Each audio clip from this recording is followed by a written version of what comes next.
Hey, welcome back to 3D Sorcery. So in this episode, I want to continue where we left off with that speed kind of conceptual character of that giant undead behemoth with the axe. I just want to show my process of how I kind of bring that into Maya. And we started doing like the base model in the last one, but I want to show how I really take that base model and turn it into a usable model for something like a video game. Right? Now this is low poly. I'm going to try to keep it under like 8,000 tries. Typically, I like to keep my models, especially for low poly stuff, around the 4,000 to 5,000 mark. I think that kind of gives it that retro kind of old school look, especially like if we're going like PS2 era, I think it's perfect for that. But I wanted to show my process. It's pretty quick and dirty, but you might pick up some tips from this. A lot of it's just kind of like, I'm making decisions on the fly. I'm finding, like, you'll notice like I do the skulls on the belt, but very, very simple. A lot of that is fixed in texturing, and you kind of want to see like beyond the model when you're modeling it, just to kind of look at that concept art in the background, start making that low poly model, and make decisions that, you know, if this model were to move or contort in a certain way, and I have a certain piece texture, does it need a lot of detail, or can I get away with just like what's on the texture map? You want to think like that as you're starting to build these models and kind of go for it. So this is one of the characters I'm building right now. It's just going to be kind of like this giant undead behemoth in the bone castle that you're going to be fighting. It's pretty cool, really quick and dirty. Hope you dig it. Hopefully you pick up some tips along the way. Check it out.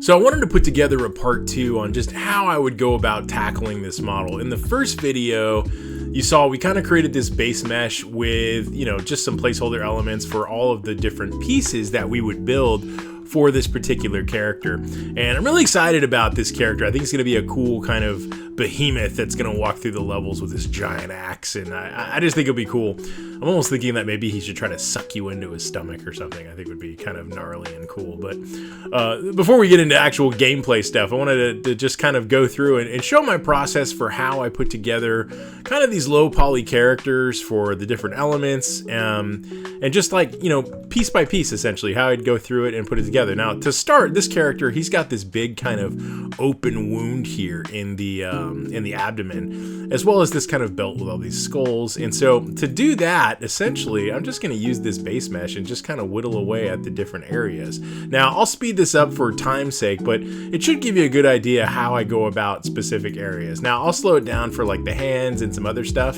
shoulder pads, things like that. But hopefully this gives you a good idea of how I put together a low poly character for a video game and all the pieces that go with it.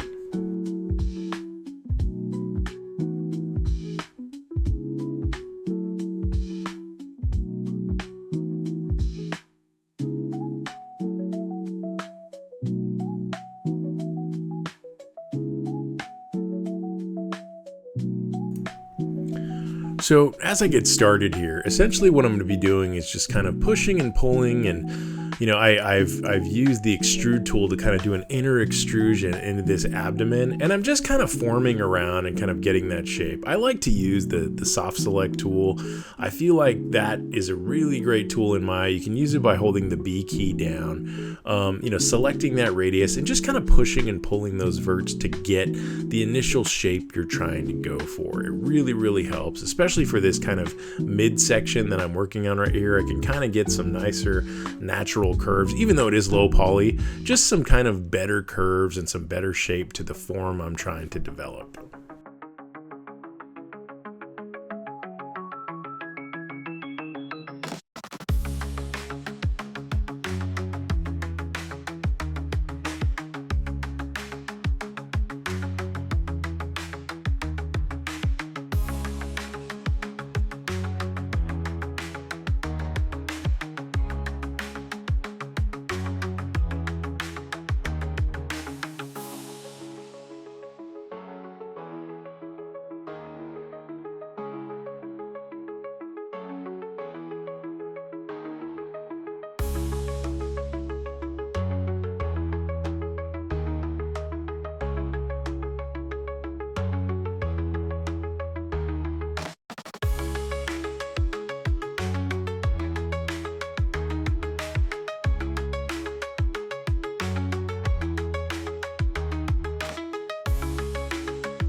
For his simplistic kind of boots here, I just start with a cylinder, and then I start kind of just selecting those different elements. I'll do a couple extrusions out of the top of the cylinder, but then I'll just start forming that cylinder to the shape of kind of like a foot. I'll bring it out, I'll kind of push and pull the front of it, and then kind of cut the top and the bottom out, just so I have something that can connect to that open kind of void we have in the bottom of the leg. That would help kind of initially form out that ankle. I'll then take basically the edges and try to get as much of a lattice as I can on the bottom, so we don't have that cylindrical shape. We have more of kind of a ladder we can use, which will help with the deformity when the foot actually moves.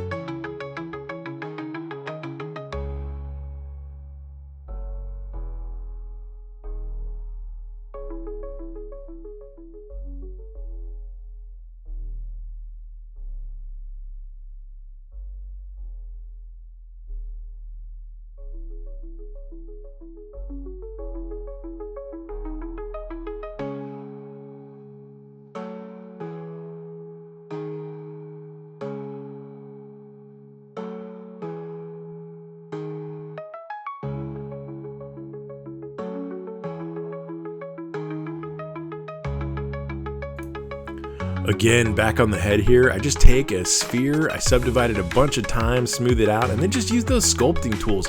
You know, I want to get this cool kind of skull head, right? So I get in there, I use that sphere, and I just start pushing and pulling until I get it to the shape that's more or less close enough to the concept art, right?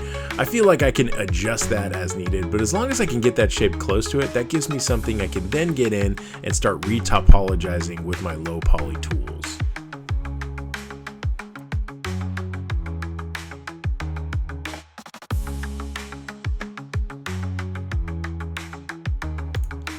You can see I just kind of jump in here and start using those quad draw tools in our modeling toolkit to just go around this sculpted headpiece and really get that low poly geometry I'm looking for. I can't tell you how much this low poly quad draw tool helps.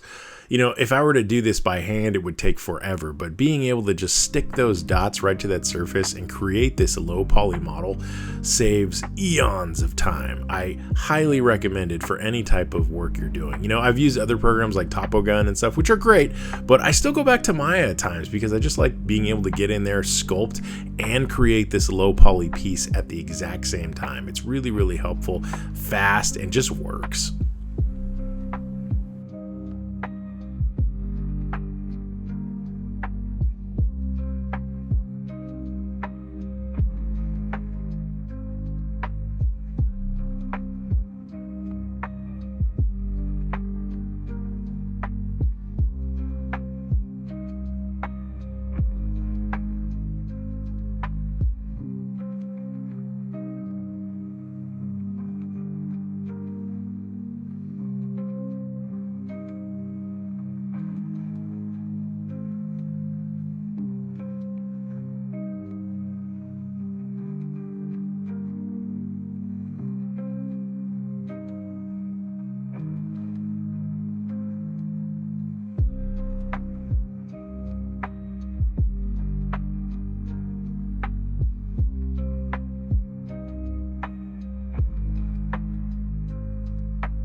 For this spine, same as I did with some of the other elements, I just came in here with a cylinder and literally started extruding the cylinder into various sections, using the soft select to kind of form it into the shape I'm looking for, but kind of use it to create those segments that would eventually I'd expand and create a little spinal column out of, right? The shoulder pad itself kind of has this spinal column built into it with some bone, almost like shoulder blades coming out of the side of it.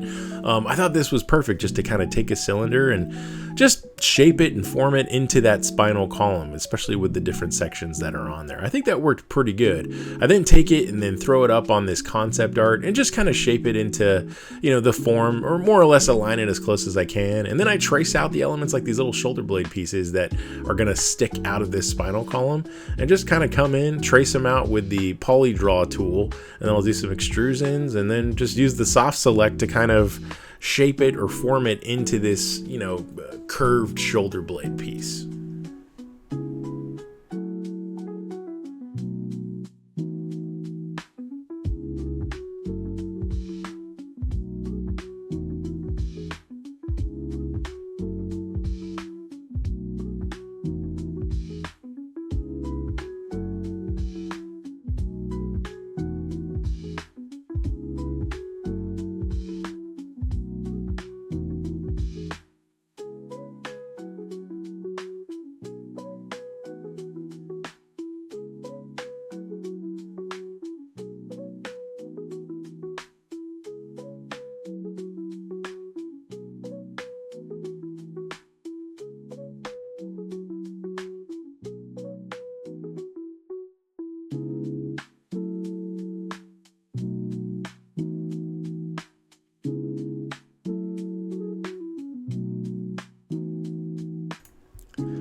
I keep my hands and my hand modeling super simple when I'm modeling low poly characters. I'll just start with a cube. I'll subdivide it along its width about 4 times to get those 4 fingers. And then from there, on the back side of the cube, I'll just subdivide it a couple extra times to extrude out the thumb, which is kind of like 3 sections from the base of this cube. And then in the front, it's pretty easy. Once we cut out the back and the front, we can kind of shape it into the form we're looking for. And then really easily just come in and kind of create these different fingers out of cubes. Again, create 3 segments, extrude them out, and then just duplicate it a bunch of times, and then stitch it right back into that palm that we had just created. Keep them cubes, keep them simple. You're not going to be staring at the hand so much. You don't need to put a ton of detail into it. A lot of people put so much detail into the hands, but for an enemy character that's probably going to be running at you and swinging an axe at you, you don't need to spend so much time. So I keep them super simple, but they'll work. Once I rig that, you really won't be able to tell that it's such a low poly piece.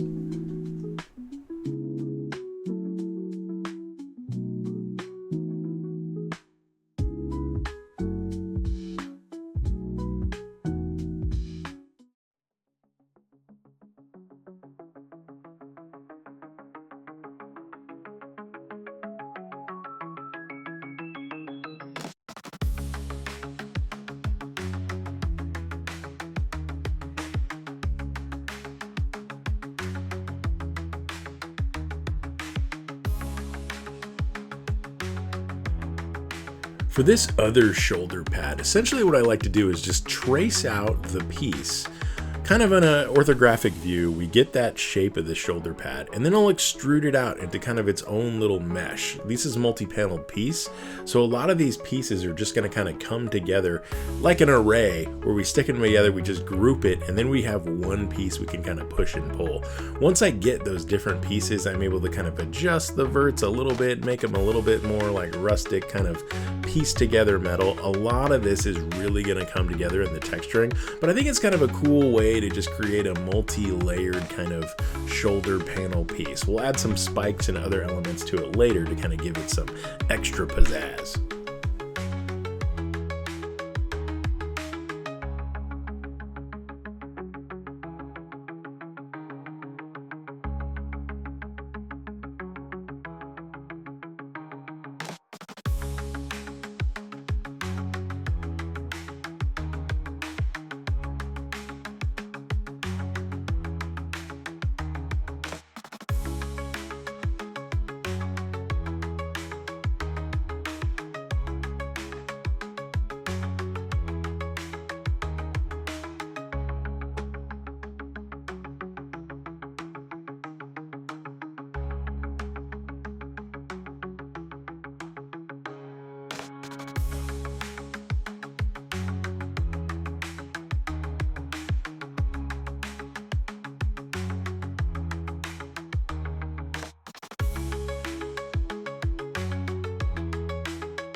For these skulls, I'm just going to use a sphere, just kind of like I always do. Come in here, I'm going to go to my sculpting tool, and just sculpt this thing up. I'll put my symmetry on so we can actually use the symmetry here.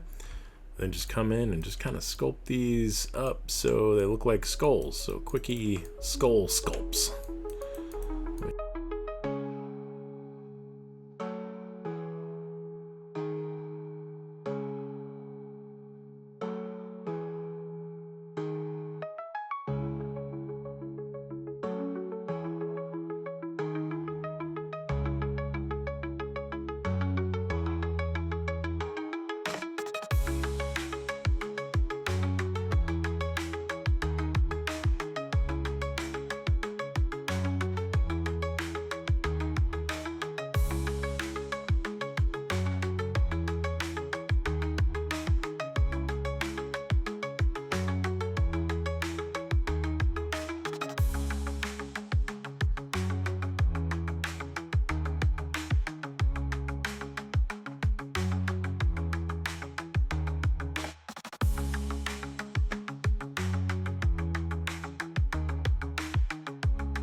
Go. And then to finish this guy off, we'll probably add a little bit of a belt in here, and then just some little extra elements on here for like details. So for all these little drippings and kind of hanging skin and elements like that, I would just use planes. I'd come in here with planes, and we'll shrink this down to something like we'll go to 1. So like 5.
So here's the base sculpt for the, I don't know what you call this, like the behemoth or the, what do I call it, enemy bone warrior. But he's kind of like a behemoth. He's going to be just this gnarly guard. Now, you know, you see just my process. I just take a lot of little pieces and put them together to create this like final thing. A lot of this can be fixed with like texturing and a lot of details added in. We go in and soften the edges here. But really, this gives us a good base to use. These little elements right here, like these planes, this could be like just hanging goo inside of him, like that. Maybe translucent goo. This could be goo kind of spilling out of what's happening right here. This would be like intestinal stuff. I could even come in and model some more, and I probably will, like some extra little intestinal pieces and things like that. But he's gonna be pretty gnarly. You know, I can already see the model. That's one of the things you want to do when you're building something in, let's say, low poly, like this guy. You want to see, like, it's almost like you look at your model to kind of envision what it would look like in the final form. Like, imagine it as if it were painted while you're building it. That's kind of what I do. Even though I've got like my concept art right here, I kind of look at this piece and it's very reminiscent of what's happening in this piece, but there's a lot of freeform elements happening in there. You know, I kind of ditched the big knee pads in here. I feel like I'm probably not going to need them. You know, I might be altering the design a little bit, saving on polys where needed. I can come into some of these skulls and then cut out the backs of them to really save on a lot of polys there. These alone are probably, just look at these skulls here. These are probably, that's 2,000 tries right there. So if we cut out the backs, we could probably save 500 or 600 tries right there. The backs of this little sternum area. Anywhere where we don't see or it's tucked in, we would delete those polys, and then you can really save the back of the eye, like all kinds of little things. And probably get this from, I think it's, what is it right now? It's around 7,800 tries. You could probably get this down to about 5,000 tries and still look the same, and just kind of make some decisions where needed under the shoulder pads, things like that. Areas we can cut out that the user's never going to see. But that's kind of the process. You know, the blade would be very similar. I would just kind of come in and maybe start with a cylinder and start, you know, using the polydraw tool to actually build polygons for the bladed elements, and then this could just be a mass and just texture all that together. So a lot of different kind of ways, but you know, for something quick, I think that's looking pretty cool, right? I think that's a good, you know, representation of what I'm trying to make just from some low poly elements. And you know, you can kind of see it, right? You can kind of see it even though it's not textured right away. Like in your mind, you can kind of see like what this is gonna look like. And you know, there's little elements here and there I know I could add and kind of embellish and stuff like that, but for a quick model, I think that's... So there we have it, a really low poly version of this undead kind of warrior creature behemoth thing that you're going to fight in the castle. I'm really excited to finish this model eventually, but this gives me like a really good starting point to then take into Mudbox or Substance and really start refining the details and painting it. We'll get into that in another video where I UV unwrap it and I kind of create that atlas map where I can go through and bring that into Photoshop, start painting all those details, or Mudbox or even Substance, and do all those little kind of refinements to make it what it is. It all starts right here. You start with that low poly model. When you feel like it's got enough detail and it's right to that point, then it's time to move on to those other pieces. Now rigging, I'm going to do another video on rigging. I think I'm going to use that demon because I think it'll be easier to see what's going on, but I really have like a simplistic process for rigging that I think you'll super dig. Excited to show you that. Thanks so much for, you know, everybody commenting and subscribing to 3D Sorcery. I feel like the channel's growing and I'm really excited about it. So I'm going to keep at it and keep posting these videos. I hope you dig them. Thanks again. Please like and subscribe if you like the content. I'm going to try to provide new content every week from the form of tutorials or even just kind of like little, I don't know, speed rushes of artwork that I'm doing, anything you want to see. You know, I typically do things kind of in the sci-fi horror realm, so if you dig that kind of stuff and you like it for video games, you're in the right place. So thanks again for joining 3D Sorcery. Please, again, like and subscribe. Thanks, guys.